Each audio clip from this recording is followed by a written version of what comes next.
Welcome, everyone, to the third and final part of the Cats trilogy, as I've been referring to it only in my head. Thank God. Thank God. But honestly, it's been fun. It's been very fun. Painful, I but meant, fun. I meant the fact that you're referring it to the Cats trilogy. Oh, you didn't like that? I did not like that. It's 3 episodes about cats. I mean, yes. And we're probably never doing another cat-centric episode. Anyways, Amanda's back, if you couldn't tell. Anyways, Hi, guys. Today, we're diving into The 2019 Cats movie, a.k.a. technically the reason that I'm into cats in the first place in a roundabout way. Yes.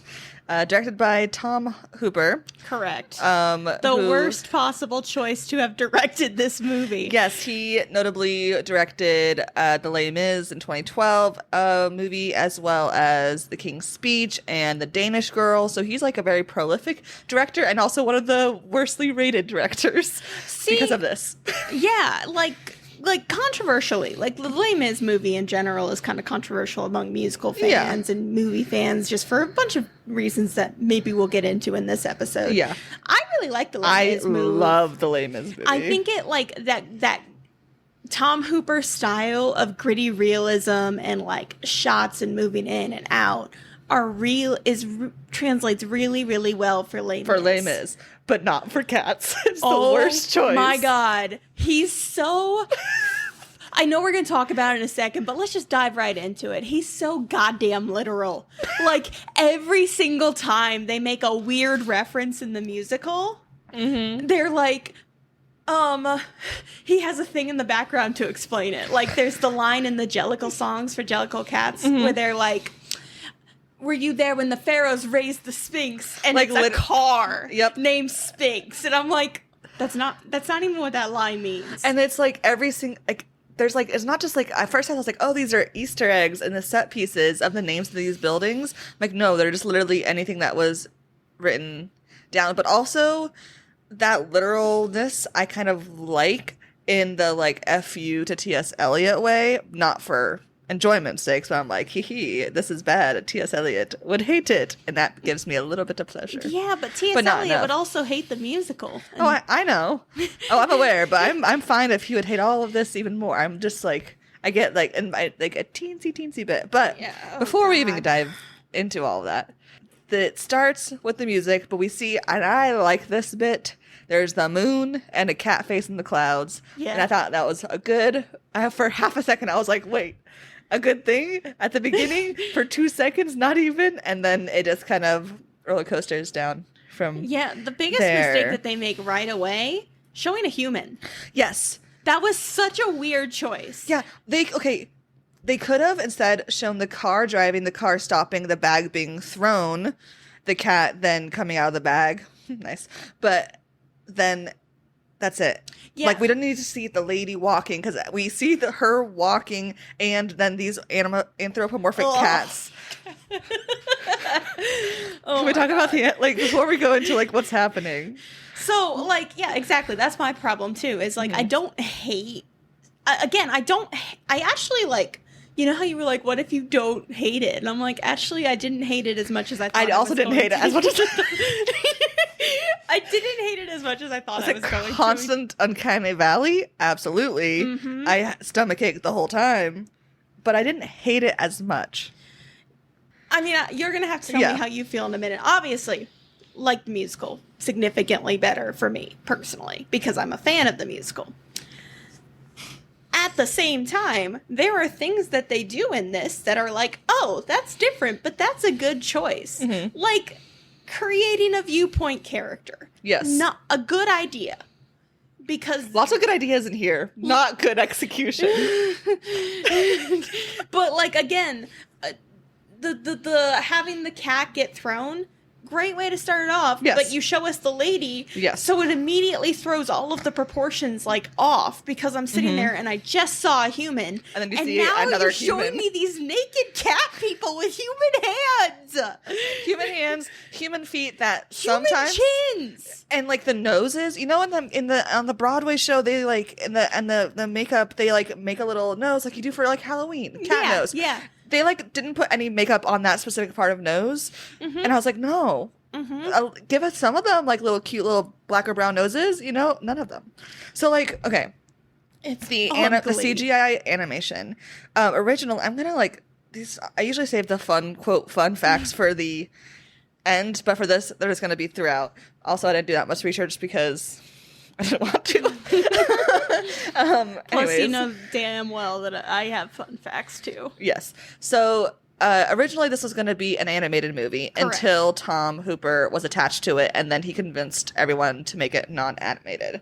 That's like what the story goes. How accurate that is, I don't know, but that's what the IMDb fun fact page said. It's probably true. The other kind of fun thing that gets added onto this is originally the animated adaptation was going to come around the 1990s. That's when they were talking about making it. Yeah. But since they filmed and released the stage production right around that same time, Andrew Lloyd Webber, being the Andrew Lloyd Webber that he is, was like, no, let's wait. Yeah.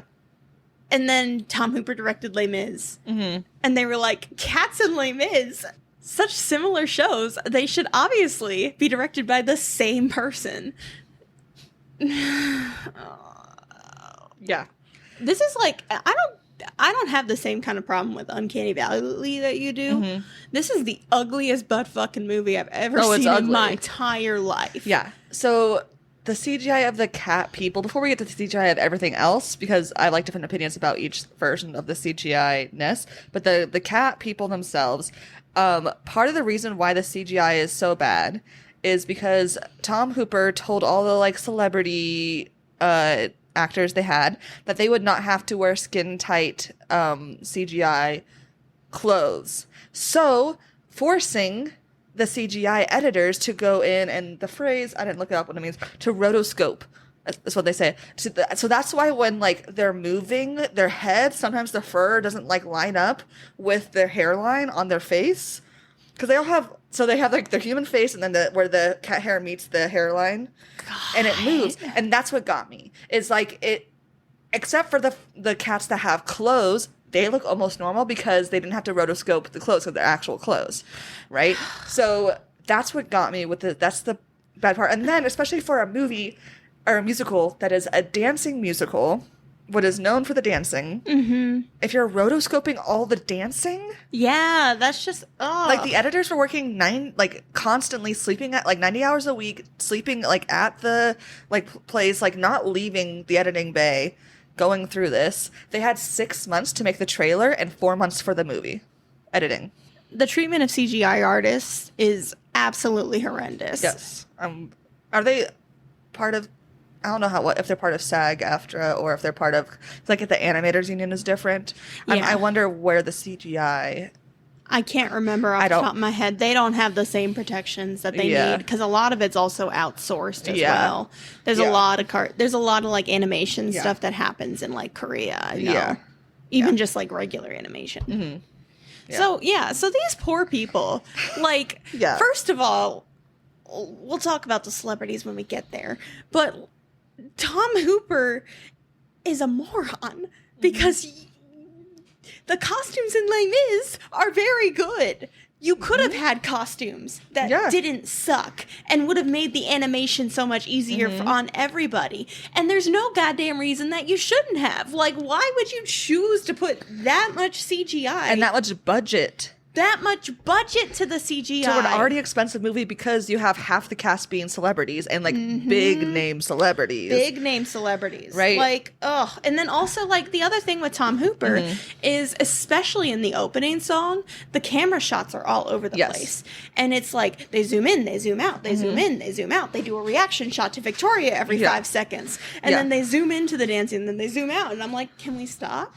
Yeah, y'all are making me nauseous. Which again works with Les Mis because they're not dancing in Les Mis; they're dying, and you just get close-ups of the cool makeup, right? Where here you need a full widescreen, and when they do have the widescreen views of the dancing, it's pretty good for like a good 15 seconds, and you're like, nice, and then it goes away, and you're like, wait, come back. I mean, it's just like so literal. the entire time. The sign that says Moriarty that switches into McCavity. I do like that. I do like that. I will say, and I saw that, and so also really quickly, McCavity shows up halfway through the first song. Yes, which I saw, and I was like, I like this. Yes. At first, I did. So, like, I knew roughly some of the celebrity people who are in there, but I totally had forgotten that Idris Elba was a part of that. And when I saw him as McCavity, I was like, this is excellent casting, is what my first thought. Like, as we're watching the beginning of the movie, I love Idris Elba. But I will say, we can talk to it when we get there. But at first, when he's, like, introduced there, I thought that was smart because we need the conflict quick. Yeah. Because there's little conflict. We need to have a plot. Yes. Can't, like, a movie is not the same as a musical. Yes. Musical, you can just, like, have them sing and dance because people are there for the spectacle of cats. Yeah. Yeah. Nobody really cares. Even the people who like cats, we don't care about the plot. No. But the thing is also, I don't have any other thoughts about Jellicle songs for Jellicle cats other than the fact that Victoria just straight up gets indoctrinated into a cult in, like, the first 5 minutes.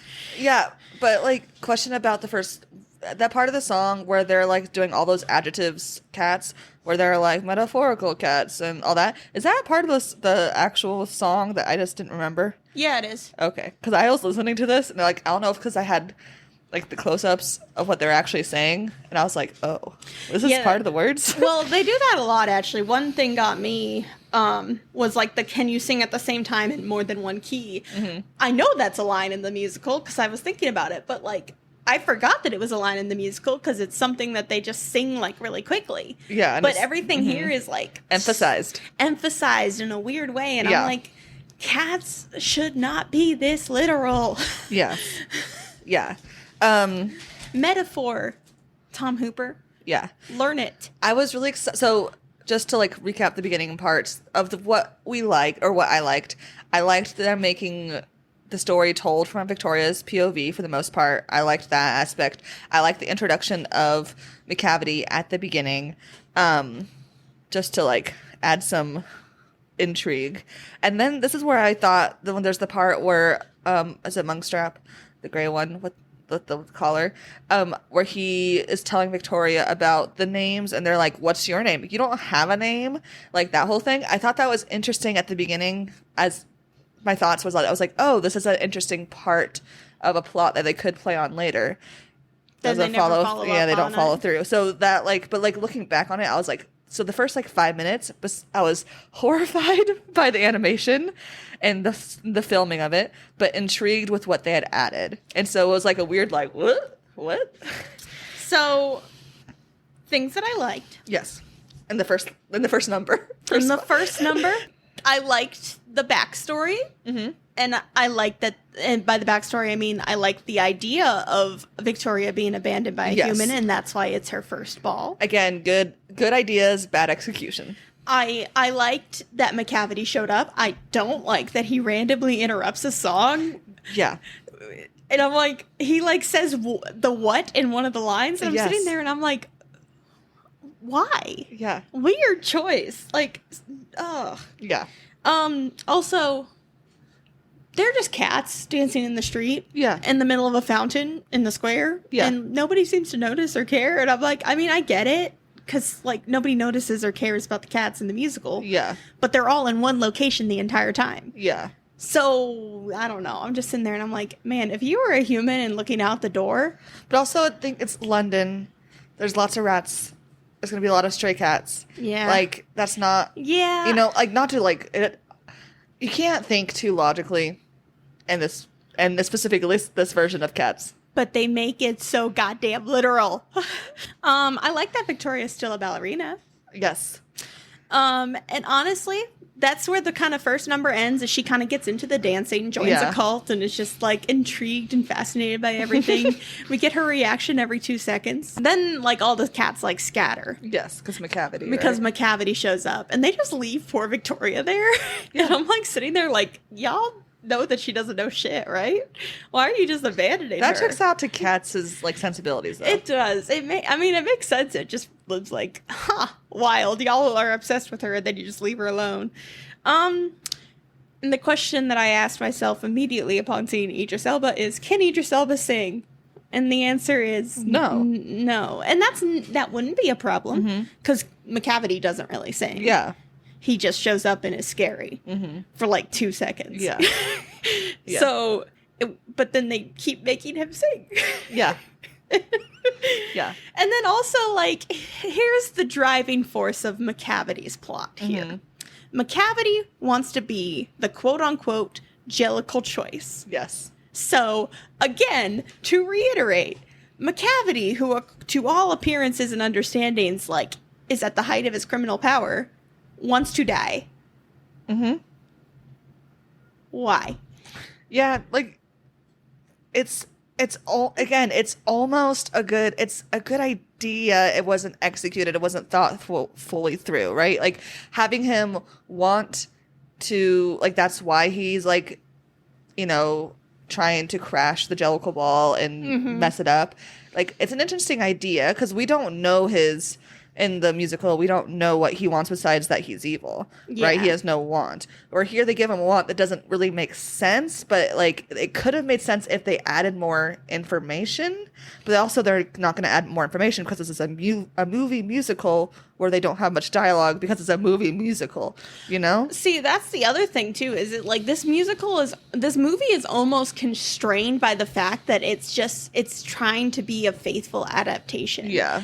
Where they really needed to cut things, add more dialogue. They did cut at least a song. Yeah. They cut a couple. They cut a couple of songs, but they could have they could have cut a couple more. They could have cut Naming of the Cats. Yes. They could have done a lot of things. Yeah. And like this movie's only 2 hours. I say only. This movie's only 2 hours. You could have added more stuff in there. Yeah. Yeah. Like, and then Mistopheles saves her. And honestly, to get to that, I was prepared to be mad about it. But honestly, then I remembered there is no such thing as things that are canon in Cats. Yeah. And it was kind of cute to see them kind of The only thing canon is that Grisabella is chosen. Yeah. Talking is hard. Well, I mean, I'm not talking about, like, things that happen in the show, but, like, just relationships. Oh, yeah. Understandings. I know I went on at length about it last episode, but that doesn't mean anything. Yeah. Relationships are not canon. Yeah. Yeah. And I didn't mind it. I didn't, because he's, like, very obviously, like, infatuated with, like, they all are interested in Victoria, but he's, like, infatuated with her and, like, just, like, straight up simping.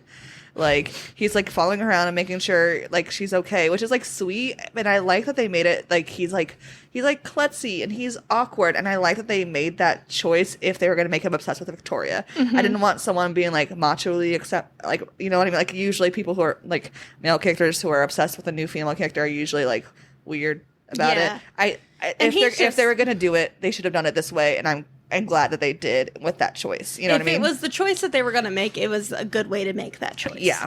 Mistopheles throughout the, like, show is he, like, makes a little heart of Victoria. Yeah. It's kind of like, that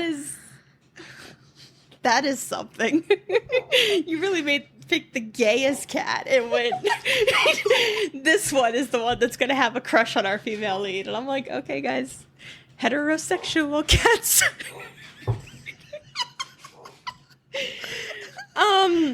So yeah, when I thought in the Naming of the Cats, because what they do for the Naming of the Cats is Mistopheles and Monkstrap kind of come to the rescue and get Victoria over, and they're trying to get her into, like, the graveyard. Yeah, and that's where names are. I guess. I really was not sober for this movie. And also, like, the set pieces, the set does, like, there's a few sets that, like, make sense with the song in a literal way, and then there's some, like, home sets or scenes, you know, and the rest are just kind of like, I guess we'll be here. What's in London? This? Sure. Yeah, it's so... like the graveyard. Just like, I guess. So random, and it doesn't... I don't know. As I always do, I have a rewrite of the movie. It's practically a tradition, unfortunately. Yeah, so for a moment during that song, like, the female cats block her from getting in for a couple minutes, And then, like, at the last minute, like, Monkstrap lets her in, and then they start doing the naming of the cats. And I thought for, like, a moment they were going to do something clever where they were implying that, like, the naming of the cats is the way that they dance and how that's their mystical secret name. Yeah. But then they never follow up on it. So I was like, oh, okay. Yeah. I'm thinking much harder about this movie than anyone else did. Yes, unfortunately. You ready for the next song? Yeah, Victoria has her little solo. Mm-hmm. And then Mistopheles has kind of a cute moment where he tries to do a magic trick because he's singing about the Jellicle Ball and he fucks it up. Yep. Monkstrap gives him some significant side eye, and I was like, oh, this moment is actually kind of good. And then they explicitly tie in the fact that the Jellicle choice, like, is about dying, and I know that that's in the musical, too. Yeah. But because they emphasize it so much, every time they have a person, I'm just sitting here and I'm like, huh. Yeah. They're singing to get to die. Yeah. It is Extreme American Idol. I did like that Monkstrap kind of becomes like a little tour guide to each one. I thought that was a smart way to do it. That like keeps him in the like MC kind of role. Yeah. I like that. And the actor who plays Monkstrap, I think he did a really good job for the little that they gave him, you know? Yeah, well, and that's kind of like, that is something that I'm kind of bummed about is like, you know, I know nothing is really canon, but that role that Monkstrap has, I feel like they really could have given it more emphasis. Yeah. And that gives a much stronger character choice than just kind of showing people around for shits and giggles. Yeah. Also, the reasoning that they give for Victoria asked the very sensible question of why would a cat want a new life? And then Monkstrap is like, so they can be who they always dreamed they could be. Yeah. And I'm just sitting here and I'm like, have y'all ever spent time with a cat? Yeah. Cats will do whatever the fuck they want. Yeah. Yeah, and that's how they explain it at the beginning. But then later, it's more of like a second chance to be a better version of yourself. And I'm like, pick one. The second chance one makes sense based off the stuff we have, the song and the characters. The be who you want to be, they already are. Yeah. You know what I mean? So like, I was like... It's just a weird choice that they made. And the only people that they really stick to for the song for that are the... Rebel Wilson and James Corden.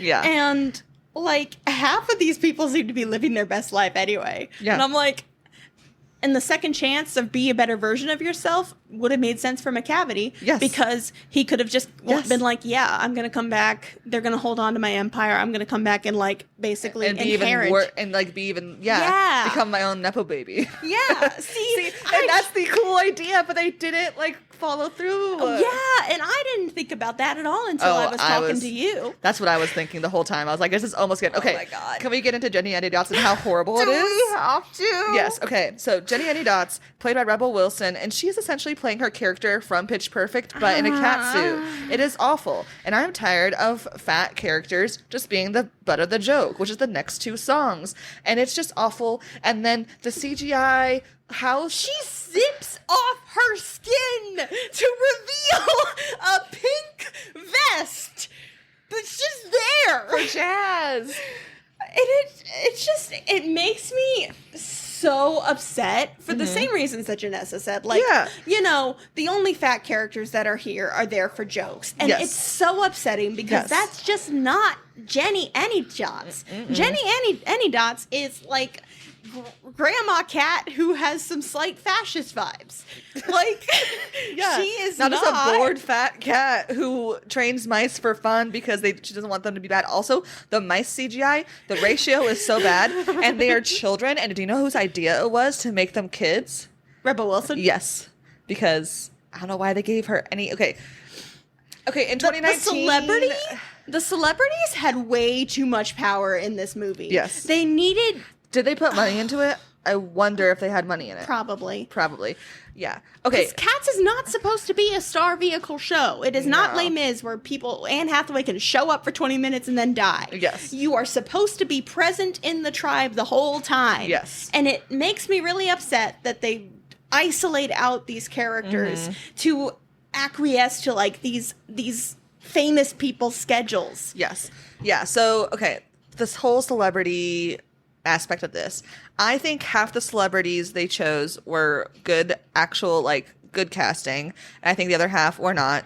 And I think celebrity castings as a whole is like, for cameos, it does not work most of the time at all. And it obviously does not work here because of what you just said. They're there for the 2 weeks to get their check and then they leave, right?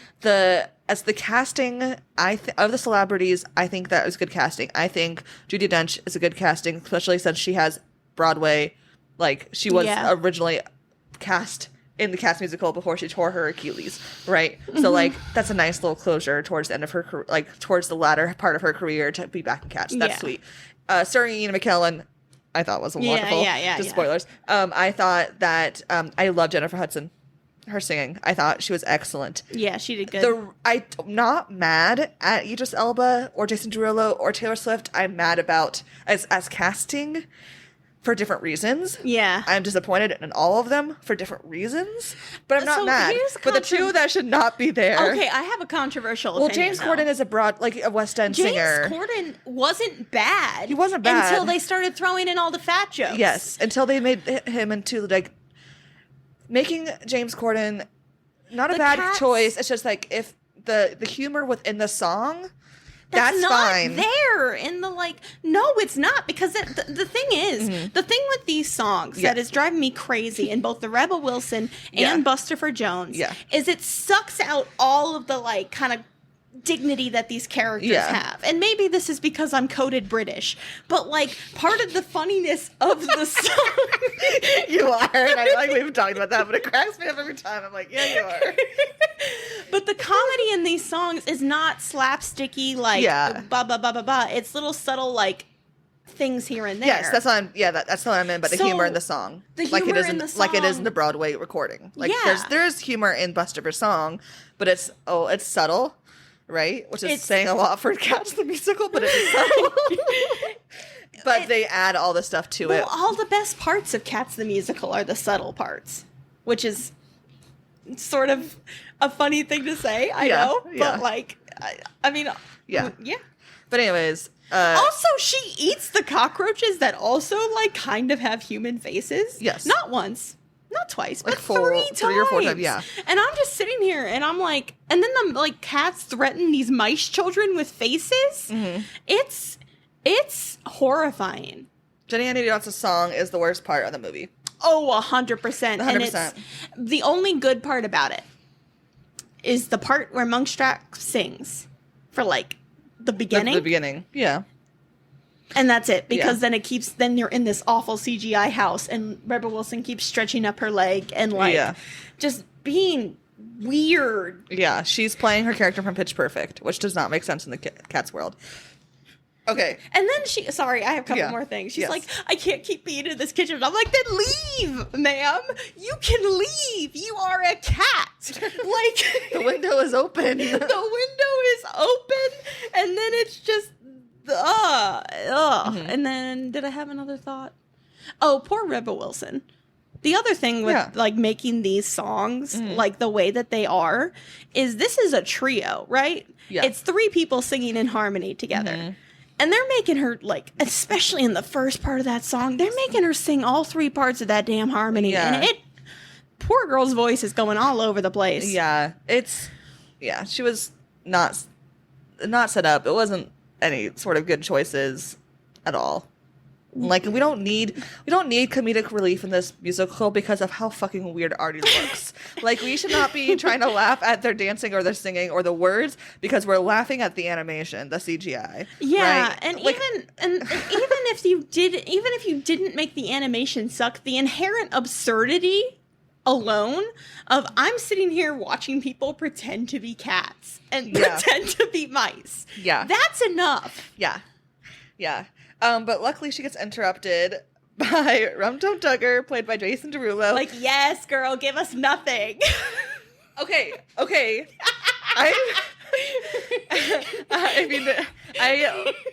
I am disappointed by his performance because it was not as cunty as the one in the Broadway show, and that was upsetting. But I will say, here's the thing, is that he looks like he's having the best time of his life. Yeah. His vocals are good. Yeah. They're not bad. He's a good singer, you know? Yeah. He's not a great dancer, and that mixed with the horrible animation makes it look even worse. Like anytime there's not a good dancer, the animation makes it look even worse. Yeah. Right? Whereas the amazing dancers that they do have later on look pretty good, but I'm like, if they didn't have the really shitty animation, CGI, over their dancing, they would have looked phenomenal. Yeah. Right? So like everything's kind of like dubbed down because of the CGI issues. And I do truly think if they had just forced the celebrities to get over themselves and wear the correct CGI suits, I think... See, she likes to get bugs. I think... interrupted by a real cat. I think that his thing would be better. I hated the milk bar of it all. Yeah. I don't think he was the best choice. I think it was just total social media marketing because he's so big on TikTok and like actively on social medias and stuff. Yeah, he does all the dances and trends and stuff. Yeah, it's a whole thing. So that's like obviously why they chose him, right? I think he's charismatic as a character, but I think they just didn't, because of everything else, it's like so bogged down.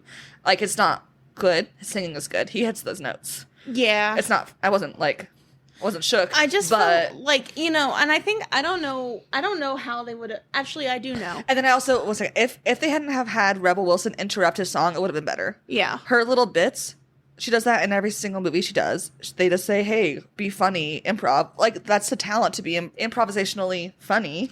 But we don't need that. Put that at the end for the extras. We don't need you being funny in someone else's song. I like low-key thought that they were saying that they were suggesting some kind of relationship between Jenny and Monk because they were like talking to each other and like kind of making like side notes about like how annoying Tugger was. And I'm like, I mean, this is very in character for Monkstrap, but not so much for Jenny. I didn't get that. But then they never follow up on it. So I'm like, couple things. Yes. First of all, Pesto. The energy in this song is nothing. Like, it is nothing. There's it's so low key. And I'm like, you're probably right about all of the things that are bogging it down. Yeah. I also just don't think, like, Jason Derulo has great charisma. Yeah. He doesn't have Tugger charisma. No. He just doesn't. No. But, like... And also, I hate that Mistopheles, his little, like, the Rub-Tug Tugger is a terrible board. I'm like, baby, like... I hate that they basically stripped you of all of your, like, sass to make you this little whimpering baby. You just needs to be protected. We're in the era of soft boys. And, I mean, yeah, but you can be a soft boy and still be sassy. Potentially. Does Tucker have a foot fetish? Because he keeps sniffing Victoria's feet and, like, everybody else's feet. And it's like a very cat thing. Yeah. But it looks different when it's a person. Yeah. I mean, that's this whole fucking movie, Amanda. Yes. And then the energy, like, there was this point where the music hits where, like, it's the dancing part. Yeah. And the energy comes in and I'm like, yes, here it is. And then the second they start singing, it goes away again. And I'm like, okay. Yeah. I will say, the only good part about the milk bar is the part where he goes, I want milk. No more milk. I want more milk. Oh, I didn't like that part. I thought that was funny. I didn't like that part. I thought I was like, no, get him back to sing the riffs. Yeah, I thought it was funny just because it was so, like, it was so cat. Yeah. Yeah. And then Grisabella shows up. Yes. Okay. Jennifer Hudson. I think I love her voice. And like here, we have another Broadway performer, right? Like, yes, she's a pop star or like a singer, but she's like, yeah, no, she's amazing, right? Amazing. Yeah, so I thought I was like, yes, this is good celebrity casting. I thought the costuming and the makeup was awful. They needed to make her look even grimier, not just like a little shabby. They needed to make her look grimier, like the Grisabella in the Broadway. Because like so many of the main characters that have songs, their costumes are like very mimicking, right? Yeah. Like Tugger has that big like furry thing. I really liked the fishbone like necklace. I thought that was fun, but I think they did not do her justice with the costuming. Yeah. But the first little bit that she's singing, I got chills. Yeah, I was like, good. This is good. And then they had like Cassandra, or that's what the caption said, even though she didn't look anything like Cassandra. So not one of the cats I know. Yeah, not one of the cats you know. Yeah. Take over like the Demeter and Bomblerinas part. Yeah. Where they sing together, and they're, it was so much meaner in the movie because the musical, like, Demeter and Bomblerina are very sympathetic about Grisabella. Like, they're still kind of like, they're explaining the standoffish, but not. They're explaining the ostracization, and then they also give the, like, oh, she was working with McCavity. Okay, so are fucking, like, so many other cats in this movie. Yeah. Well, I mean, it's just like, it's like she, you know, she was the biggest performer at the Windmill, which is like that's very Harry. In this version, it's like, oh, so she used to be a performer, but now she's a sex worker, and that's why we don't like her. Like, that was like so much more obvious in this version than in the. It's ambiguous in the play. Well, again, the cats don't care about slut shaming because they're cats and they're all over each other, which is another thing missing from this version. But I kind of like that it's missing because it's uncomfortable. Yeah. But here, I don't like that they're making her a sex worker, even though sex work is work. So, like, no, not shaming it, just that, like, I think there could have been better reasons for her to be ostracized, right? Like, if she, like, had betrayed them, it said, like, she betrayed us and worked with McCavity. Just, like, add a word. Yeah. Then I'm done, right? Like, she tried to, just something. Something specific. Yeah. But I will say that Jennifer Hudson was able to act through all that makeup and CGI. Like, she, like, I was just like, okay, this is, again, the thing that, like, kind of killed me, too, and I get that they, like, the way that they animated this, they couldn't have made this work, but the fact that they're all freaking bald on the top. Yeah. And I'm like, you know cats have long hair, too, right? Yeah. Like, it just frames their faces weird, and it just, like... It's because of the moving hairlines. Yeah, and they're all the same. And it's so CGI. Yeah, and because of the way that they, like, chose to animate it, they they match the fur color to all of the, like, face skin color. Excuse me, ma'am. They match the fur color to the skin color. Yeah, which is what it is. Yeah, but it's like that means that there's so much less variety in how the cats look. Yeah, like. We don't get any bright orange cats or like anything. It's just, I mean, it's part of the, like, grimy look of it all. Everything's kind of muted color wise. Oh yeah, because it's Tom Hooper. Yeah. Now we get to the James Gordon. Okay, so here's the thing. First minute. Not bad. I thought it was like, oh, this is not that bad. And then they make the first fat joke. And I'm like, literally, like 2 seconds ago, dude, you just bragged about how you are, like, putting on weight every day and how excited you are about it. Yeah. And then they make the idea that he wants to be reborn as a thin cat so that he can get fat again. And then McCavity kidnaps Jenny Anydots. Yeah. And then... Okay, so the kidnapping. Yeah. The first time it happened, I was like, thank God Rebel Wilson is gone. In the movie. And I was like, this is an interesting premise. I was intrigued. And then it happened again with him getting Bustifer to jump into the big trash can. Because there was food in there. Yeah. And also Bustifer, like, falling on his nuts. Like, oh my God. Yeah. And I'm like, why is that in the movie? Like... The little comedy bits just really kill. They're just not good. They kill it. Yeah. Like, Bustifer, again. If you're going to take this movie seriously, you have to go full throttle. And everything visually is them trying to take it seriously. They obviously fail with the CGI. But then they just, like, keep not doing it 100% serious. Make it serious. Yeah. Like, then I can believe it. Yeah, that's the thing, too. Is, like, but again, Bustifer and Jenny Anydots. Characters, that maybe dignity is too strong of a word for people who aren't me, but they have like a way of carrying themselves that lets you know that they are a cat. They're confident in what they do, they believe in what they do, and they, honest to God, think they're the bee's knees. Yeah. But also, I forgot to talk about this earlier, shocking. It drives me crazy that they're the ones singing their own songs most of the time. It's like, you know, I know that it doesn't matter to people that aren't into cats, but the fact that they sing each other's song is kind of an important part of it, because it's not just about, like, the Jellicle choice isn't just about who can sing the best song. It's about who can get the community that they have, the tribe, to sort of back them up on it. So when they can get people to sing their song with them, it's more compelling of an argument. Like, the fact that Jenny Anydots can get all of, like, for people to help her sing her song. It's testament to her standing in the community. Yeah. Sorry. Deep thoughts about cats. You just, like, come out and watch yourself say that. Yeah. No, like, I get that, but then you have to take away the whole bit of them trying to explain to Victoria that, like, and since they made that choice, they have to go through with it, right? So I was, like, once they made that choice, I was, like, in my head, I literally wrote down, Amanda's not going to like this. And then I was like, we're just going to, this is the rule now of this movie. We're following the movie's rules. Once the movie establishes rules, I will follow them. Mm-hmm. And then get mad when they break them. You know what I mean? It's like, sorry, the other thing, it's like that they're afraid to just let the songs play out the way that they are. They're like afraid that the audience is going to be like... They don't trust the audience. Yeah, that's what it is. I mean, a lot of they were obviously trying to make this, it was a Christmas movie, so they're making sure it's a family-friendly movie, which for the most part it is, because they took out the cat orgy. Thank God. I didn't want to watch the CGI cat orgy.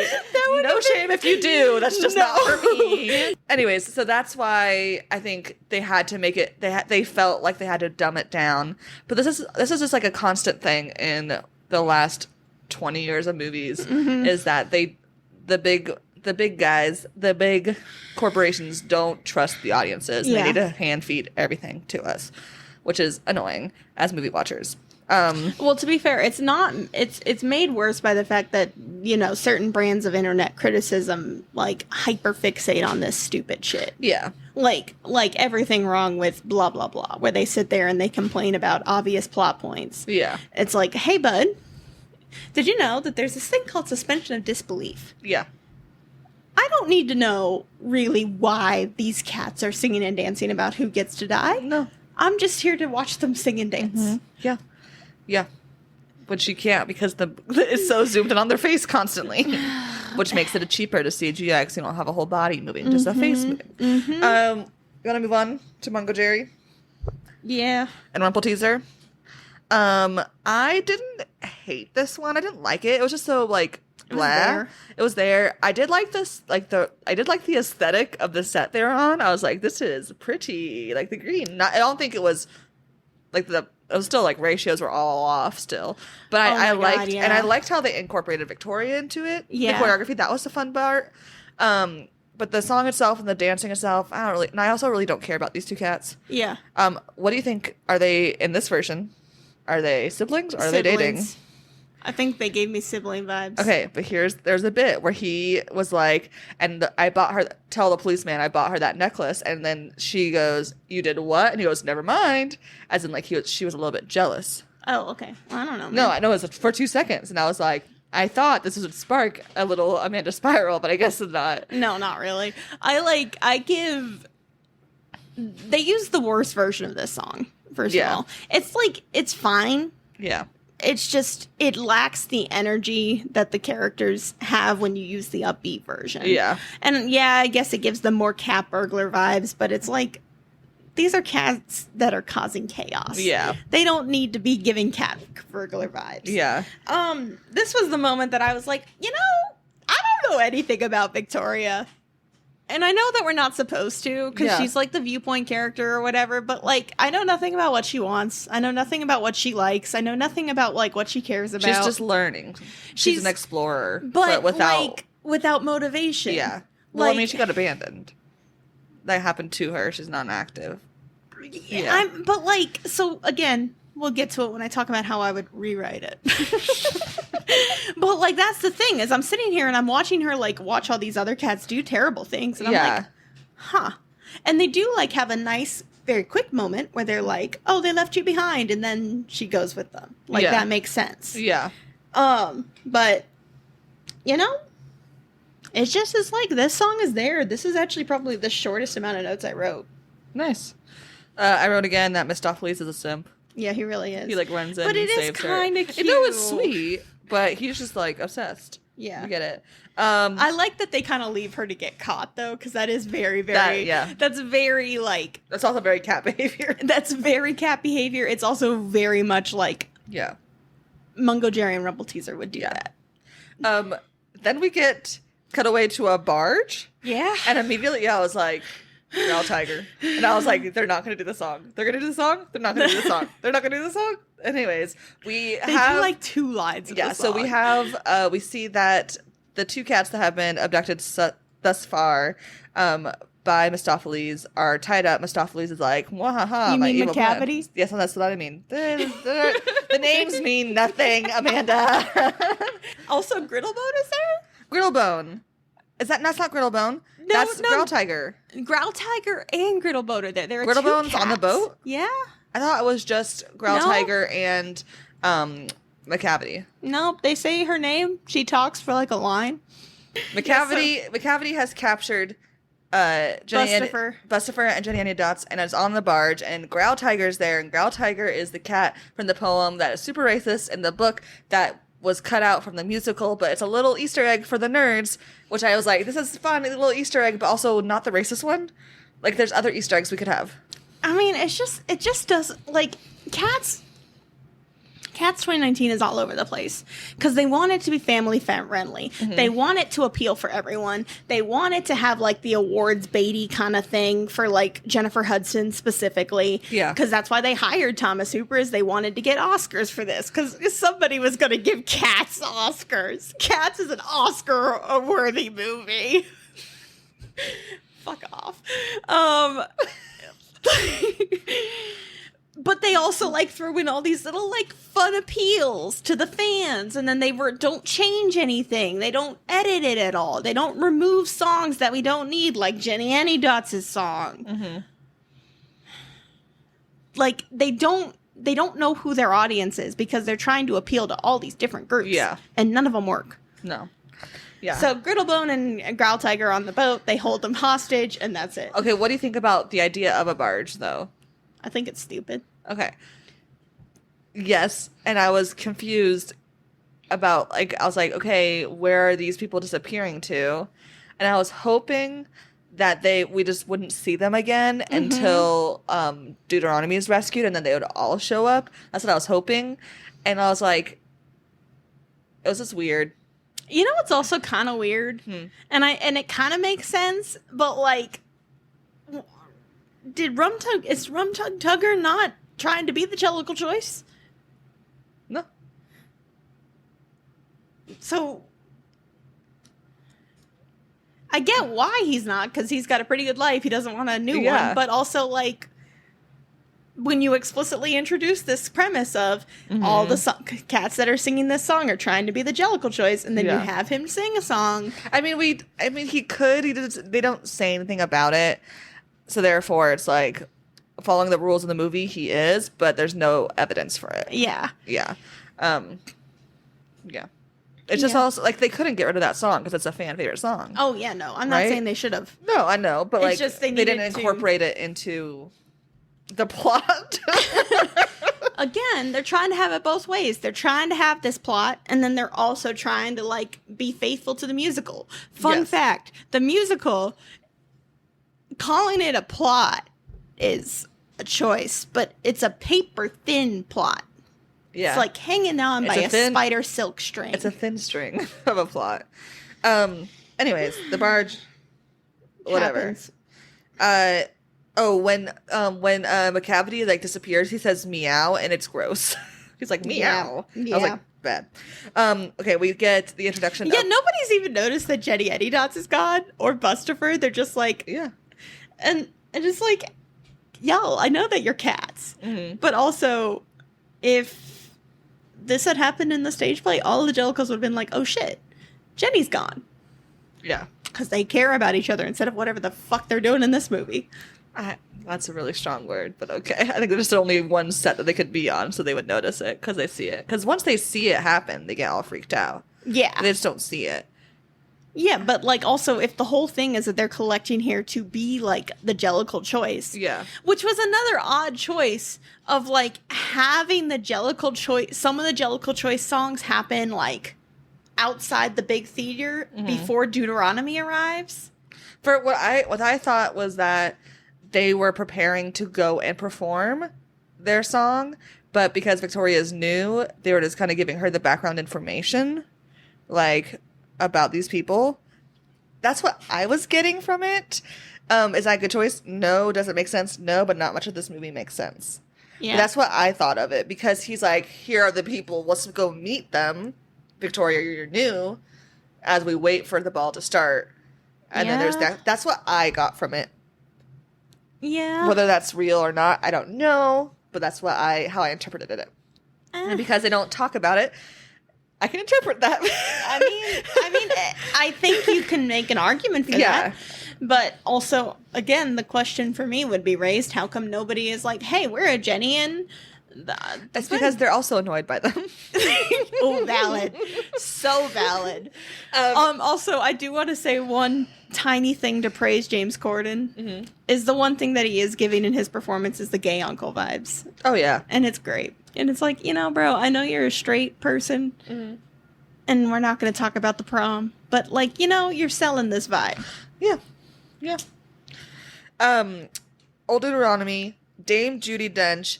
I love Dame Judi. I love her much, and I love just like the story of her not being able to go with her original casting, her being in a casting of Cats in the 80s because of her injury, and then now being able to be back in Cats. And I love that. Like, it just makes me happy, that little story. She does fine. She's, like, she's a trained actor. She acts well. The singing's good. It's just there's not much. There's not much. They don't give her much, right? They don't give her much, and she's such a strong like presence that it feels empty because she's not doing much. Yeah, you know what I mean. I see where you're coming from. Yeah. I don't necessarily agree because I feel like they definitely needed to give her more to do. Yes, and this is again where the whole following the musical so closely is a problem because honestly, they could have just had Deuteronomy show up significantly earlier. Yeah, and it's like that's much more interesting than this. And then she has a presence throughout the movie. She's doing stuff throughout the whole time. Yeah. Yeah. And then the Jellicle Cat song happens. The synchronized dancing creeped me the fuck out. But like I was like, this makes sense.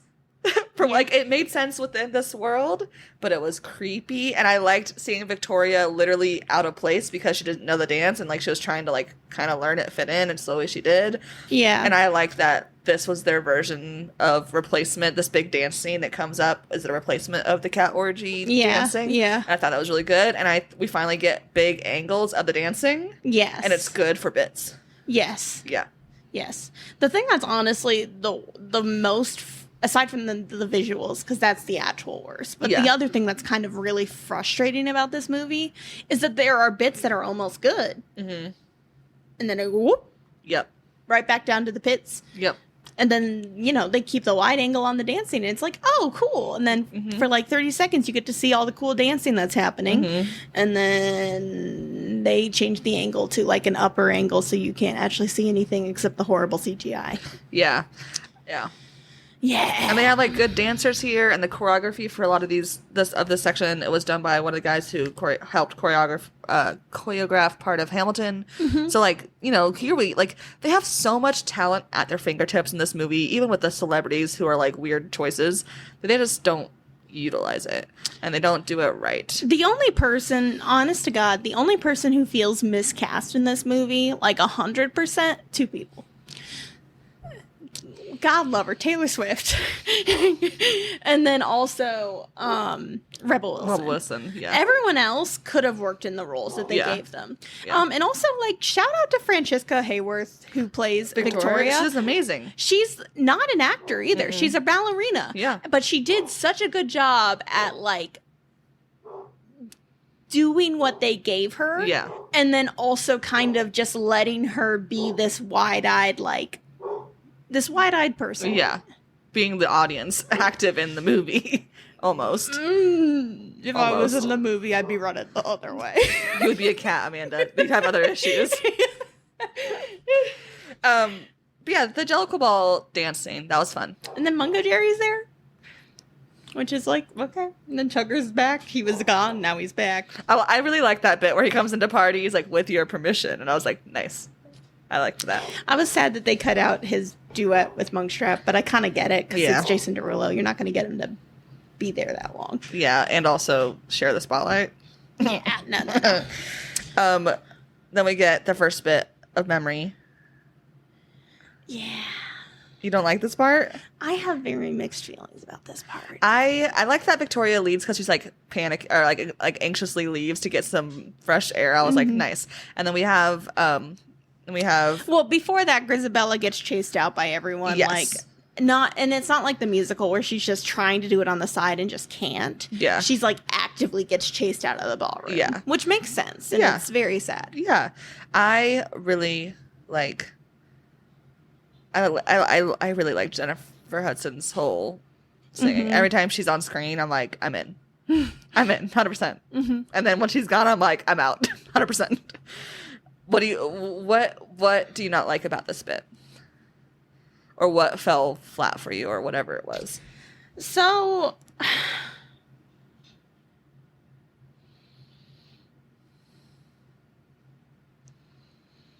first of all, I feel like this first bit of memory is different than it is in the show. It is. Because, like, the version that they do in the show is, like, the precursor to Moments of Happiness. Yeah. So I don't like that, because I feel like that version is a stronger, like, build up to the actual memory song.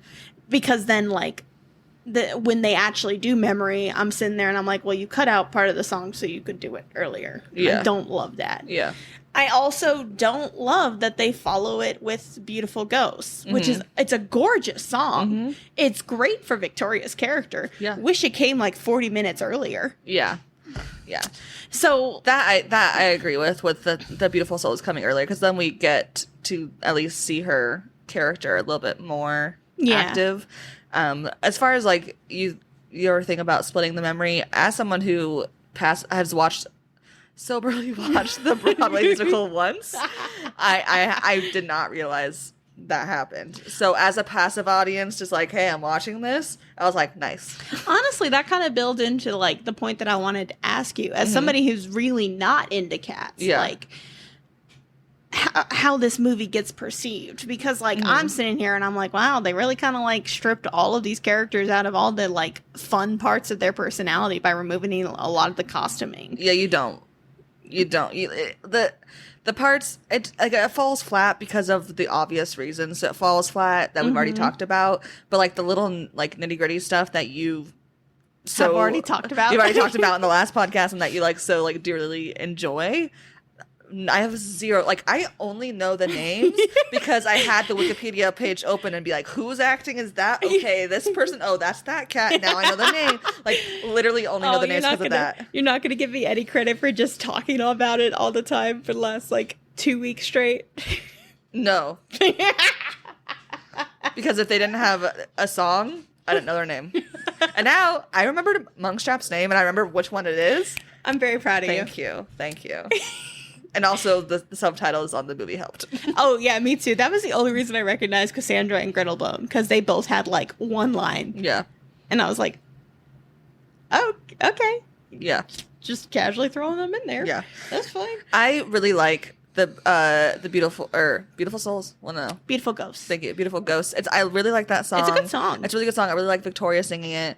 It would make more sense earlier. And I also knew this song because I'm a Swiftie. I've listened to it.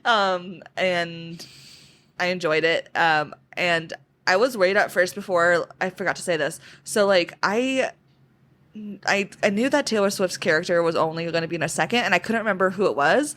And for half a second at the beginning, I was like, please don't have her be Victoria. She can't be the whole thing. And then I realized she wasn't, and I was like, thank God. Because I love Taylor Swift, but we've seen her acting on multiple movies. She's a great stage performer, but not an actress.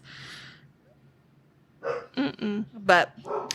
So, yeah, I mean, the other thing is, like, Beautiful Ghost, like, the first couple lines kind of annoyed me because she was like, at least you had something to cling to. And I'm like, that's such a shitty thing to say to somebody who's lost everything. Yeah. I mean, and I get it. It's like Victoria being young and naive and not understanding. But the first, like, it was kind of like a slap in the face hearing it the first time. I was like, damn, girl. And then I kind of got over it. But anyway.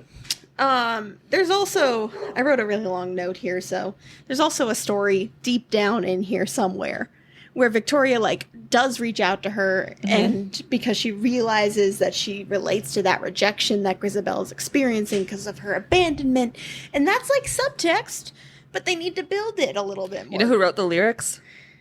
Taylor Swift. Yes. They need to build that into the story a little bit more, and they need that dialogue and characterization. Have you seen the video of her and Andrew Lloyd, whatever, making this? Yes, actually. Yeah. The dumb bit where she goes, and I had to use, like, I tried to mimic some of T.S. Eliot's words because it's from the stuff, and if you can't get T.S. Eliot, you can get T.S., and then she giggles. I'm like, oh gosh, this is cringy. Woo! But also, if you're curious, this is Reputation Taylor who was singing this. She had just finished Reputation Stadium Tour when they wrote the song and recorded her parts. Fun Taylor Swift knowledge from Janessa that is stuck in my brain forever. The other thing, and it goes back to the note that I had about the Mungo Jerry song, is like, we don't know anything about Victoria really, except that she's this wide-eyed, curious person. Abandoned cat. And like, there's a lot that we can kind of infer about her being an abandoned cat and having those issues. But like, what was her home like? Why did they abandon her? Like, I just feel like there's something missing in that story. Yeah. And I have a couple of ideas. This version of Moments of Happiness that they have old Deuteronomy sing as she like looks out over, better than the musical. This is like the only thing better. Because Dame Judi Dench. So like, they gave her like almost nothing to do, but this thing that they gave her, really good. Exactly. And then the moment that she invites Victoria back into the ball, like, that's really cool. They should have had her way earlier. They should have been like, hey, Monkstrap, can you go show her around before the ball starts? Ian McKellen. So good. So sweet. So perfect casting. Yes. This is how you do celebrity. Him and Dame Judi Dench is how you do celebrity casting. Jennifer Hudson. Yes. They're actual Broadway stars and actors and, like, they're triple threats in the industry.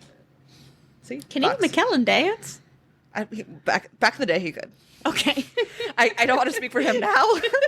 Gandalf breaks down on the Hobbit dance floor. Have you not seen Lord of the Rings? He does a little Hobbit dance when there's all the Hobbits at the birthday party. Sure. I've seen Lord of the Rings. Do I remember that part? No. I remember the fireworks. It's before that. Also, right before Gus kind of goes on and performs his song, he and Mistopheles kind of have this cute little moment of like Mistopheles being like, how do you like go up there and perform? Because again, he's an anxious little soft boy who can't stand up for himself. So he gets that advice, and I think that's just a cute moment. And I'm like, man, it's really too bad that we get this moment of like this core character misunderstanding that happens. Like, this is the only second piece of development that we get for this. Yeah. And it's the only one we're going to get.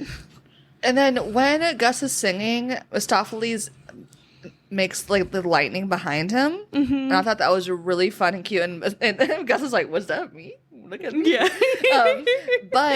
And I like the idea that Mistopheles is able to do this magic when no one's watching him. Like, it adds to it.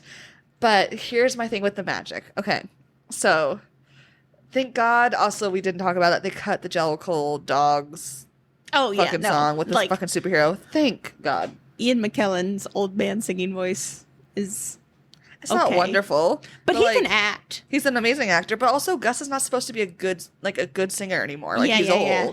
It fits the character. Yeah. If he was a character that wasn't old, no. It would be bad. But like, for Gus, it works. Exactly. And also, I'm kind of mad at myself for ever writing that note about, like, saying anything wrong about Ian McKellen. Man is a national treasure in every world.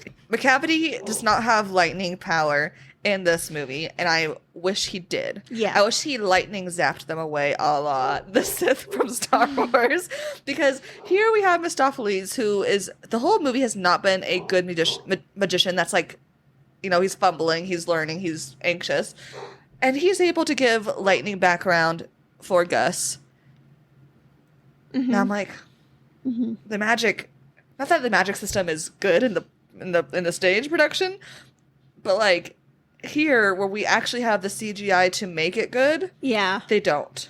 Yeah, and like the only power that like McCavity does have is the teleporting, and that's fine, but like there's just so much more stuff that they could have done easily with like no extra time. And they could have done a lot more of like Mephisopheles trying to use magic throughout the show. Yes. Like maybe there's a scene where he tries to like lightning zap Macavity and it fails horribly because, you know. Or like when the vase drops, he could try to save it. Like it almost saves it and then it falls. You know what I mean? Like, yeah, just like little moments here and there that really would have worked for the character and just given him more of those moments of trying to make his magic work. Yeah. Yeah. But they don't, because they don't care. Because I care more than they do. The cheering and the clapping I hated. I didn't notice. Where they're mewing and they're going like this. They're putting their paws and they're going mew, mew, mew, mew. Instead of saying yay and instead of clapping, they're tapping their paws to make an applause. And it's awful. It is awful. Every time they have like a shot of the legs, I'm weirded out so much. It's so horrifying. Yeah. Speaking of which, Ian McKellen's cat is probably the least horrifying out of all of them. Yeah. Because he has so much clothes. Because he has so much clothes. And he has hair on his face, like beardy hair. Yeah. And they give him like, does he have a hat or am I making that up? I'm making that up. He doesn't have a hat. But his hair is scruffier on the top. Macavity has a hat. His hair is kind of scruffier on top, so it doesn't look quite as bad. And also, there's just a distinction between his face and his fur color because they made his fur gray instead of Ian McKellen colored. Yeah. And it's like, oh man, it's almost like that's what they should have been doing the whole time because making the fur match the skin color makes them all look naked. Skimbleshank's song? Yeah. So good. Yeah. Really good. The tap dancing? The tap dancing. It's so good because I didn't really care about this that much in the stage play, but this I really liked the tap dancing and I liked them like through the song suddenly being on the railroad. Yeah. Like that was fun. The suspenders and the mustache were fabulous. Yep. Like this was good. I was like for this and the whole part. It was good. Any train thoughts? Not really. They found energy. Yeah. It was like, oh wow. So you do know how to put energy into a song. It's amazing. Why does Skimbleshanks want to die? We don't know. Yeah, we don't know. Maybe maybe these guys are just theater kids and they just want a chance in the spotlight. Okay, but they explicitly introduced this premise of they're dancing to be the Jellicle choice, which means they get a new life because they want to be who they always dreamed they'd be. Are they implying that Skimbleshanks is not actually a train cat? With that mustache? Lies. Like, yes, theater kid energy. That's why I like cats, because they all have just like theater kid energy. Yeah, this all big dramatic likeness. But yeah, no. Yeah. The sizing is also so bad, and I know it was like magical, so it was fine. Mm-hmm. But like them on that rail, those rail lines, I was like, they are the size of mice. Yeah. Like what the fuck? No, yeah. Yeah. It was wild. Taylor Swift. Okay, so before you go into it, I don't hate her in this part. I know that it changes. Okay, so there's two things going on. There's the Bumblerina suddenly working for Macavity part that's like, that doesn't make sense. And we have a henchman, I guess, whatever. But I don't mind her in here because Macavity also can't sing. It's they match. If she was able to sing a song that fit her voice, and then we had Idris Elba trying to get through his singing bits, then it wouldn't match up, right? But her not being in the ideal Taylor Swift singing song, I didn't mind it. Mm-hmm. It's not the best. I don't think she's the worst of the celebrity, obviously. No, she's not the worst. A little bit. And I like that she's in it, but I honestly genuinely cannot decide if that's because I am such a Swiftie and have been the way that you talk about cats, it's how I am constantly thinking about it. So I can't separate that, you know? But also I don't think it's the worst bit. I do think it's weird that the Macavity is a drug pusher. Like a drug dealer, like a kind of like a pimp and a drug dealer. Like the whole catnip part, I didn't love. The moon, cool. Her coming in and like being like saucy coming in, I liked that. That was fun. But then suddenly there's this magical catnip that's drugging everyone. Yeah. That didn't make sense. So, a couple of different thoughts. Yeah. First off, I actually really like Taylor Swift in this particular song. Yeah. She's having the time of her fucking life. Oh, no, absolutely. And like, honestly, if you're gonna cast anyone, you have to cast Taylor Swift, and her cats are such a huge part of like her and her brand that like you have to.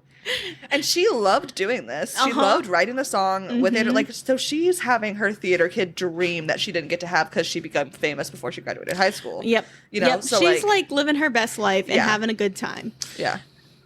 Justice for Bombalurina, because she's done such a disservice in this show because they like cut her.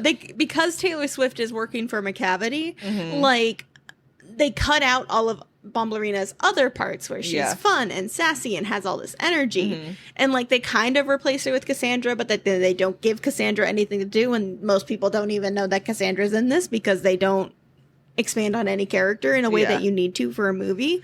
Yeah. So it's kind of like, But again, also, if you're not a hardcore Cats fan like me, like I only knew that from listening to you talk about Bumblerina so many times when I was editing the last podcast, not when we were actually having a conversation. I was like, I don't remember who Bumblerina is. And then when Liz came in, I again wrote, Amanda's not going to like this.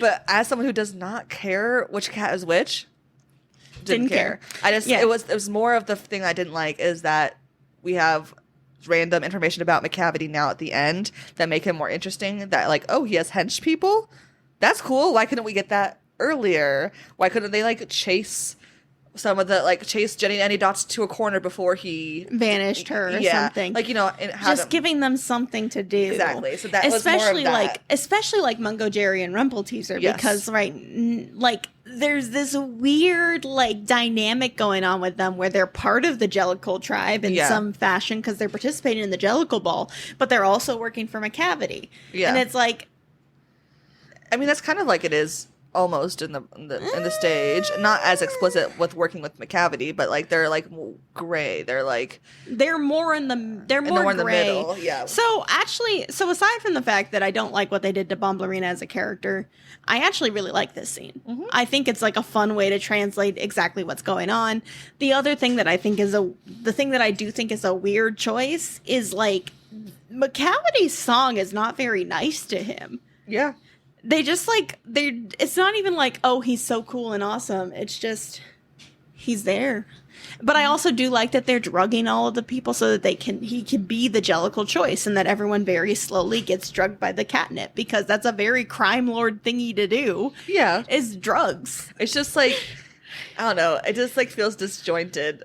Like whenever there's like random like we just came from this train world where we knew that most of the train song was in this imaginatory world, but then suddenly there's a moon coming down from nowhere, and it's Taylor Swift, and she has a labeled catnip thing, you know? Like, if it's like they didn't trust us to understand that it was a drug. Yeah, it's like, if it was something else, like, I don't know. I think that they just, like, the way they did that was a little bit fumbly. Or even if she's like the one doing magic and she's just sprinkling glitter over the crowd. Like, that also would have worked. So then it's just like, oh, she's doing magic on them. Yeah, I just think I did like how Macavity came in at the end to like and made it like, this was my pitch to be the like Jellicle choice. And also I'm the only one here, so you have to pick me. Yeah. That actually almost made up for the fact that his motivations for this plan are stupid. Yes. Yeah. And I liked the big, like, scene of the stairway. Like, I liked that. That was cool. That was nice. Then the other thing that was kind of funny is, so, like, you know, Deuteronomy makes this big deal about, no, you're never going to be the Jellicle choice. It's given to a worthy cat, and yada, yada, yada. So Macavity gets mad and banishes her, just like he does in the musical. Yeah. And then he, like, threatens to throw her off the blanket. I'm like, you know, Macavity, if she dies, she can't make the Jellicle choice. You know who you have, like, right there on the barge with her? All of the people that she cares about. Yeah. They can start walking the plank very slowly, and she's more likely to listen. Yeah. Like, the fuck? Bro, you're evil. Use some evil brain here. Yeah. Maybe he wanted to become the Jellicle Cat so he can be smarter next time with his evilness. And make more sense. The boat battle is so dumb. It's so dumb. Well, it doesn't happen. It doesn't happen yet, but I just was thinking about it. Oh yeah, we get Mistopheles. And I did like Victoria like looking to him and being like, "Yes, you can do this, Mistopheles." And I'm like, "Yes, that's cute, but also, Victoria, what about this boy has made you think that he can do that kind of magic?" He's been nice to her the whole time. Okay. Yeah. I'm nice to people. Can I do magic? Are you a cat? Apparently I'm a cat person. Not in the way that they are. What I didn't like about this is them keeps being like, you can do it, and then the big like, duh, and then he fails, and then he fails, and he failed. Like, they did that too many times. Yeah. I was okay with him singing most of the song. I liked that was Monkstrap, and I liked that Victoria kind of like got the whole everyone into that. That was nice, but like the stopping and failing every single time. You could do it twice, but spread it out more. The rule of 3. Yeah, that's what they did, but it was too much. No, that's what I mean. Is fail twice, succeed on the 3rd time. That's what they did. No, they failed like 3 times. Because on the 3rd time, it's not in front of them, but she appears behind them. I did like that, though. I know that's good, but that's a success if she appears. Yeah. Oh, then I didn't actually have a problem with it failing so many times. Yeah. But he tried to do it more than twice. He tried to do a lot of different summoning things, like throughout the whole thing, to sort of make his magic work. Yeah. And then it didn't. And so I was like, guys, if I was everybody else, I would have walked out by now. Just saying. Because that was my big concern with this song, is like them taking out the Rum Tung Tugger part. Yeah. As I talked at length about last time. Yes. But I like that they kind of had Monkstrap take it over instead, sing it for just like that little bit. And then, they switch it to him singing his own song, which is fine. Yeah. He's hyping himself up. Yeah. He's believing himself. It adds to him, like... Yeah. It's fine. The minimal character growth that they give him, it makes sense. Oh, and then I wrote, Deuteronomy's probably drowning by now. The boat battle is so stupid. Because, she's walking the plank right before this song even starts. And then it keeps this going. Song happens for, 5 minutes. And each time they pause, I'm like, she's dead. in that fur coat on top of her already cat body. Yeah. She dead. Yeah. In the Thames. The Thames. What you said.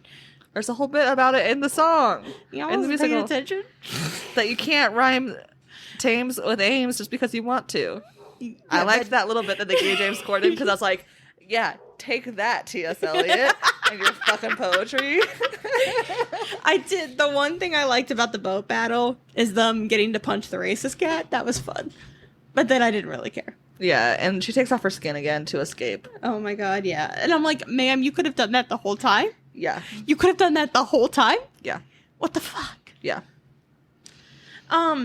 I did like, and maybe this is why I didn't care that they failed he failed so many times. Mm-hmm. When everybody sings in the Mistopheles chorus, that's when the magic works. Yeah. Because that is implied to be why they do the whole song in the first place in the musical. Yeah. Okay. I never got that implication, but okay. I'll trust you. Oh, wait, and then it doesn't work. And then they got me. Uh-huh. And I was like, oh, nice.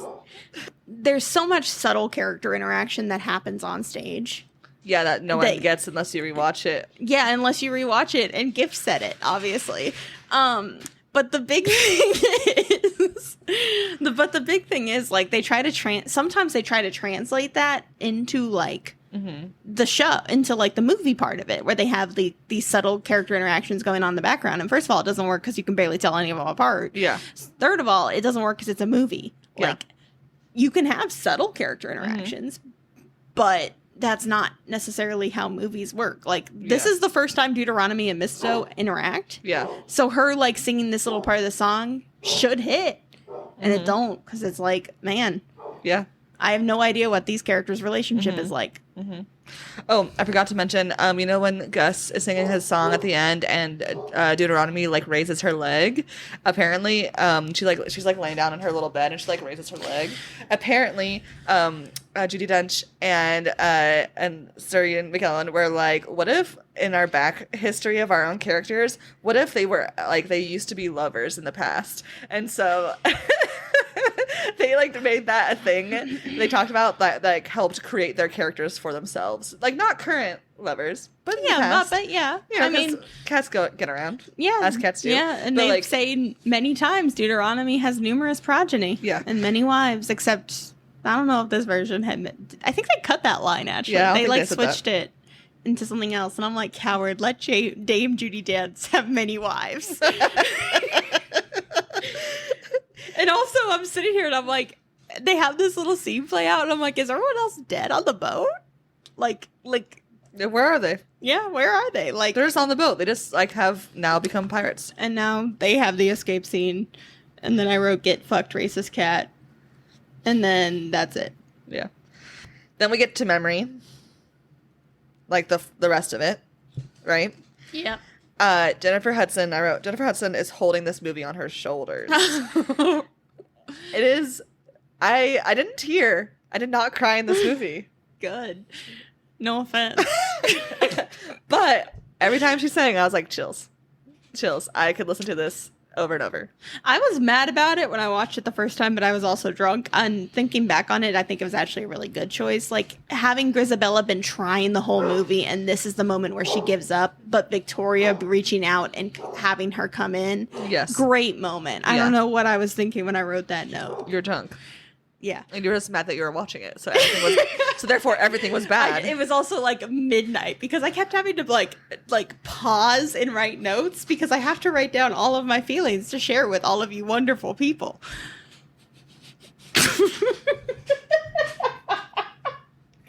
Okay. Anyways, she does an amazing job. You know what I don't buy about this though? What? What has happened to Victoria that makes her have the courage to like really reach out and do all this? Is it just inspiring Mistopheles? It's just she was able to help Mistopheles like bring back. It's just like the adrenaline / the joy of Mistopheles just saved Deuteronomy. I can go save her. Like they accepted me. I'm like it's not strong. They could have made it better, but that's what it is. Like it's not done well, but I like so frustrating. And again, good ideas, bad execution. Okay, what do you think about the chandelier being the way that they get to the Heaviside layer? It's a chandelier turned hot air balloon. Cats have claws. How do they make a hot air balloon? Where is the scientist? Which of these cats is a scientist? I'm sitting there and I'm just like, man, given that old Deuteronomy just got back from being kidnapped by old Deuteronomy. Probably cat. Why? Nobody is gonna let Grisabella near her this time around because, like, she works with McCavity. That's the whole reason that they're mad at her. Yeah. Which also doesn't make sense because, like, Mungo Jerry and Rumpelteazer also work with McCavity. Are they going to be banned next year? Otherwise, this is some bullshit. It's unfair. No, it is unfair. Yeah, no, the whole Heaviside layer thing is just stupid. It was stupid it's stupid in the stage play. It's stupid here. But at least in the stage play, it's stupid. But it's just, oh yeah, she's just gonna walk up to a UFO and fly away. Here they like linger on it as it goes up as a chandelier up above the Russell Hotel. And I'm like, man, we really needed to see the actual Russell Hotel to understand this, didn't we? Yeah, uh-huh. Yeah. Uh-huh. Is Tom Hooper British? Yeah. Maybe. I'll look it up in a little bit. No, I think he is British, actually, because he's got a British accent. Yeah, that would that'd be the evidence, you know? So, like, maybe this is, like, not just because T.S. Eliot talked a lot about very specific London things, and like not just the cat poetry, but like in general. So maybe this is like a shout out to like London. I don't know. I'm just pulling at straws to make some sort of logic connection to why. But you don't need to. Like, no, Cats is better when it doesn't make sense, in my opinion, because that's like people who like Cats like the nonsense and like the ridiculousness. Mm-hmm. So again, in trying to like make it broader, yeah. What do you think about McCavity jumping on and then failing? That's so goddamn stupid. It's so dumb, and it's and like, he can teleport. No, because he lost his magic. How did he lose his magic? I don't know why, but he tries to teleport and he's stuck, and then he like starts freaking out on the top of that little tower thing. Yeah, but they don't explain why he loses his magic. No, they don't explain anything about him. It's just this whole time. So I know he like doesn't have it. I know he tried and failed, and I was like, man, that's weird. Maybe he only has magic at night. But like either way, it was a stupid or plan. Maybe it's like, you know, since Mistopheles got magic from all the support, maybe it's like because he's less fear now that they've like defeated him by saving Deuteronomy. Yeah.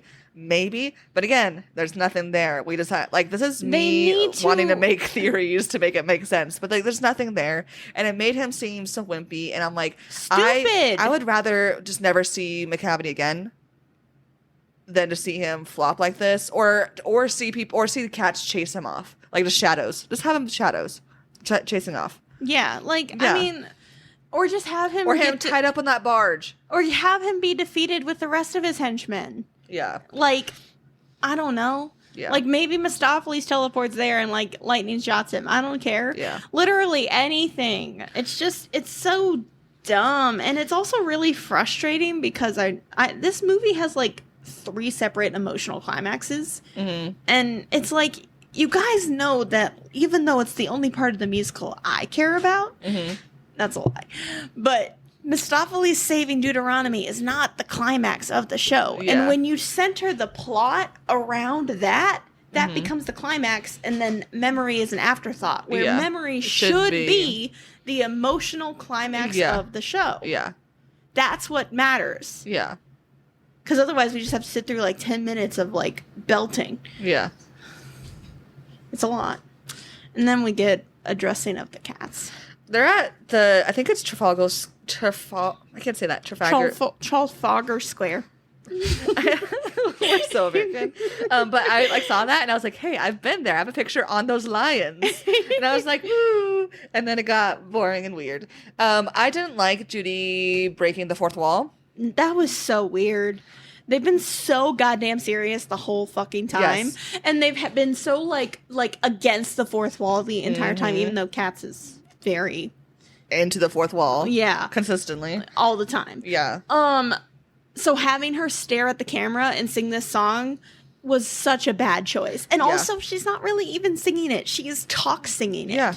And then like the shout out to Andrew, the line, the cat is not a dog. It's just such a weird line reading. But like, yeah. I mean, it's just a weird ending, but it is the weirdest ending also in the stage. But it doesn't make sense. Like, none of this makes sense. And then it's over. Mm-hmm. Before we talk about the thoughts overall, the little fun facts that I did not get to is that Somewhere to Les Mis, the cast sang the songs live like they did in Les Mis, which was... Yep. Which makes a lot more sense. I forgot that. Because Tom Hooper was like, it worked for Les Mis. I'm going to get that award again. Yeah. Also, we didn't really talk about this when we were complaining about the CGI. So the movie was released, and then it immediately got bashed, as it should have. But then they announced 2 days after it was released that there was going to be an updated CGI version where they forced the editors to go back through and edit out all of the cat's buttholes. And I think they should release the butthole cut. I think if you want to make money, this movie flopped majorly. It's one of the biggest box office bombs, but I think if you want to make it back that money, you got to play into the horrific of it all and be like, we're releasing a special edition butthole cut. That is how you make back some money. no power on heaven or earth could ever make me watch this willingly again. Honest to God. I've watched it twice in the last 24 hours. I know. The second time I was watching it, I was playing Sims, so it's kind of just on in the background. But and then guess how many times they say the word Jellicle in the movie? 300. No. 128. Damn. Yeah. I didn't count. I'm just trusting the internet. No, I believe the internet. I mean, those are all my fun facts, and I've already said the other ones earlier. So I don't have any fun facts that haven't been said. Yeah. They sing live. Mm-hmm. So not only are they not only are they having to act without a costume and like act past CGI, they're singing past CGI too. Mm-hmm. That's what IMDb said. If I'm wrong about it, go correct sure. IMDb. IMDb, they have pretty good fact checking. I'm pretty sure I remember hearing that as well. But like Tom Hooper was just the worst fucking choice for this movie, man. He's so literal all the time, and he doesn't know how to shoot a dance sequence. His use of camera shots has not progressed in his entire like directing career. Yeah. And he doesn't understand how to make Cats. He kept trying to pander to all these different audiences with Cats. And really they either needed to go full balls to the wall ridiculous like the musical, or they needed to do some serious cutting and changing and editing. But Andrew Lloyd Webber was involved, and he would have never let them do that.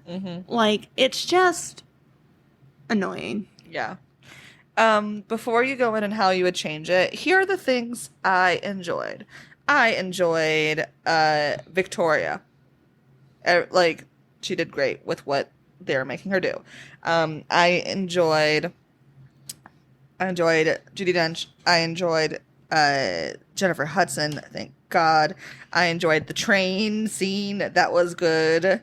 I didn't hate Rum-Tum Tugger, but like disappointed, but I didn't hate it, which I was scared I was going to hate it.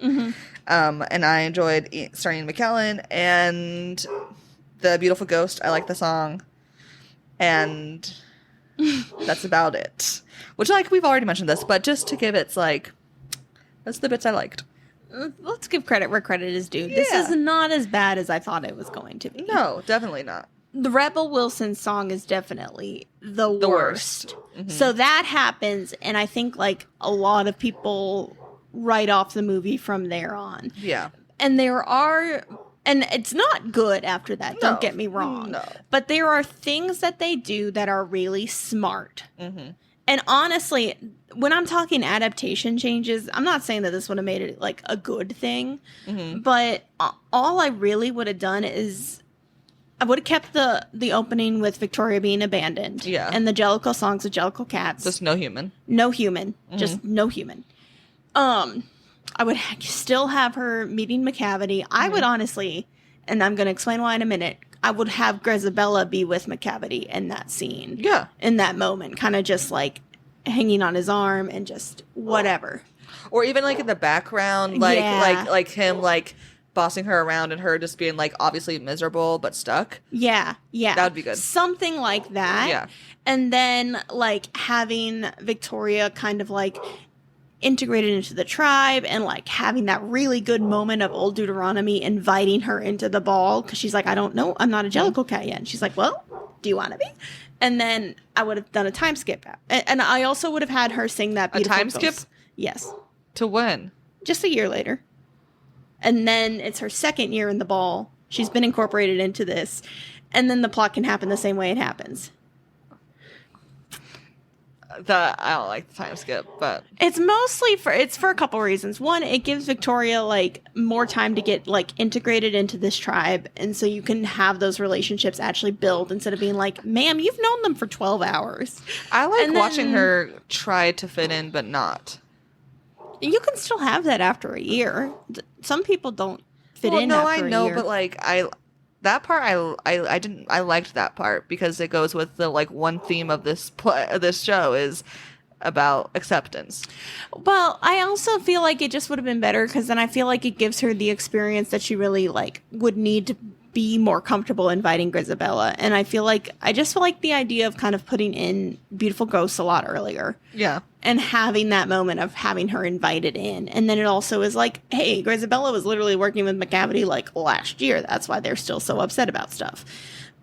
I don't know. That's just my thoughts. Yeah. I know normally you love how I rewrite things, so I'll just take I'll take the L on this one. Is this a good adaptation of either / both / one? I mean, it's not a good adaptation of the poems because the poems suck. The musical's not a good adaptation of the poems. We already talked about this. Yeah. I feel like that's a really hard question because it almost is. Mm-hmm. They make a lot of choices in how to adapt it that makes sense. Mm-hmm. Like, they give it more of a plot. They give McCavity more to do. They have a viewpoint character, but they also keep things very, very similar. Yeah. And if it wasn't so butt ugly, it still wouldn't be good. I wonder if the CGI was done correctly and, like, they actually had a real set.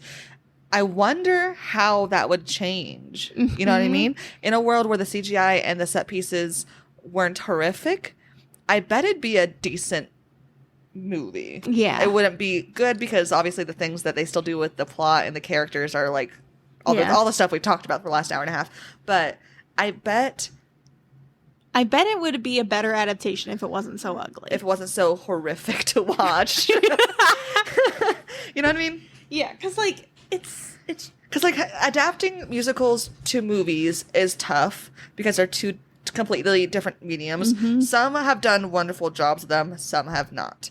Obviously most do not. Most do not. I think Les Mis, personally, I think Les Mis does a good job of it. I think Mamma Mia does a good job of it, but Mamma Mia is a jukebox musical, so that's a different world, you know. But I think they did a good job of it. I'll take your word for it. No Mamma Mia haters here. So they exist. Like, I like the Phantom movie. I haven't seen it since I was a teenager, but I like it. Like, Chicago, you know. Oh, Chicago's great. Chicago's great. Award-winning, right? So there's a way to do it. It's just, I don't think Cats is the musical that should have been adapted into a movie because of Cats just being for dancing.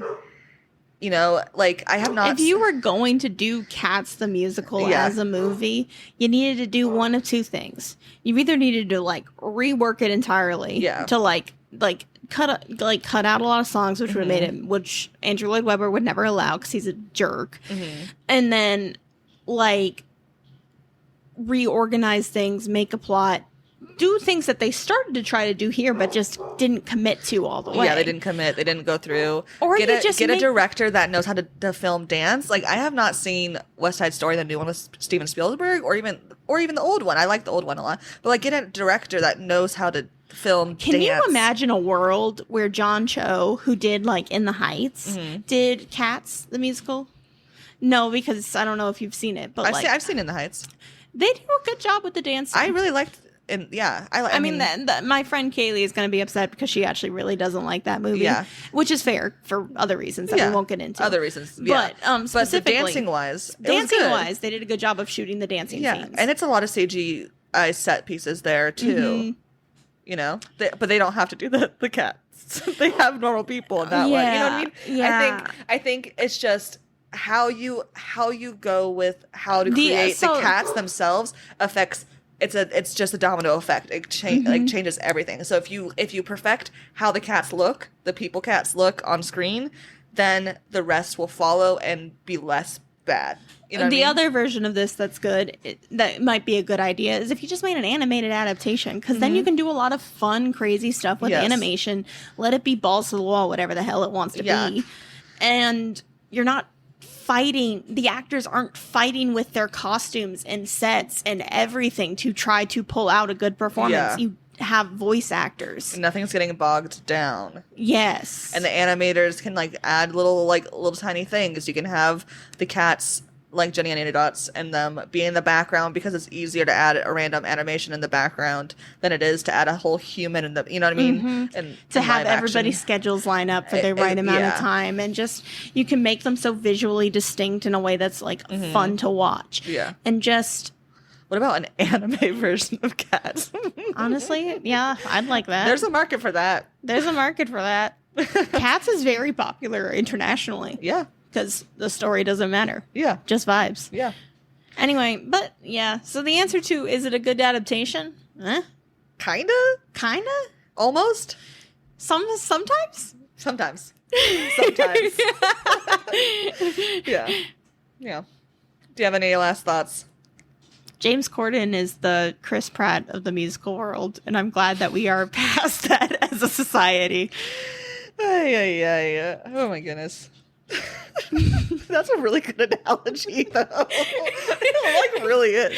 Yeah. I can't claim credit for that. I'm pretty sure I've stolen that from the internet somewhere. I wouldn't have known. Thank you guys for listening to the chaos of the last 3 podcasts, the Cats trilogy, as I call it in my head and now say out loud to make Amanda cringe. Make sure you're following us on Instagram at Read the Book First Podcast. The schedule is up. The rest of the episodes are, next up is Aragon by Christopher Paolini, and after that is Aquamarine by Alice Hoffman, and then season 2 will be done, but I am creating plans for season 3, so if you want any input, folks, of what books and movies we should watch and read, you gotta let me know on Instagram. Otherwise, I'm not gonna know. Make sure you subscribe on the podcast listening app that you're currently listening to and rate us 5 stars, and don't worry about anything else other than 5 stars. Like, share, subscribe. And remember, read the book first.